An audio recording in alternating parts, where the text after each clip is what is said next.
Hey everyone, Chris Hall here with Basher Films in Pasadena, California, welcoming you to another episode of Anatomy of a Grade. Today we're going to take a look at a shot from a short film where we had to apply a really significant color grade to get this day for night effect.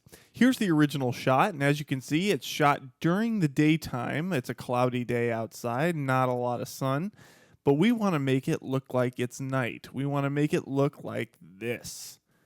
Pretty cool, huh? It's a really dramatic color grade that took a lot of steps to get to the finish line. I'd like to take you through those steps right now, so here we go. So the first thing I need to do is to start with a primary color correction and really bring down the total brightness and add a little bit of contrast into this image. So here we go. I'm going to lower each of my lift, gamma, and gain settings to get everything looking nice and dark. And then I'm going to add a little bit of blue into the image. Now I know blue moonlight is a little bit of a cliche, but I think it's going to work nicely for this film, which has a really bold color palette. Okay, so now we've got a nice initial primary color correction done here. The next step in this process that we need to do is actually darken the sky.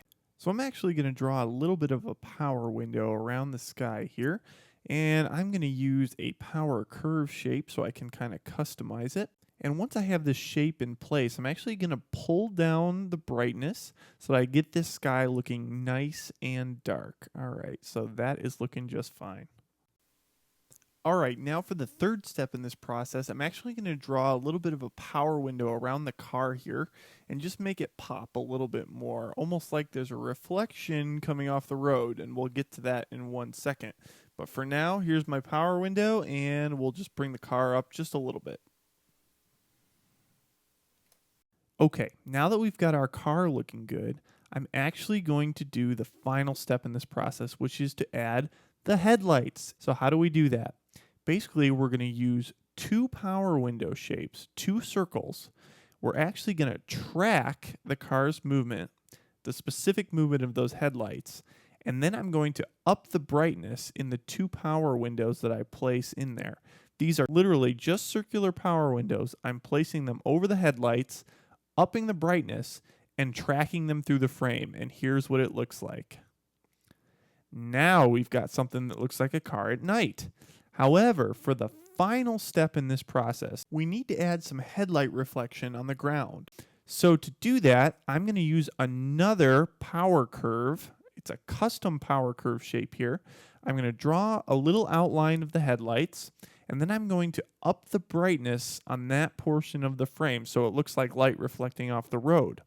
I'll add a little bit of yellow into that just to give it a little bit of a warmer glow.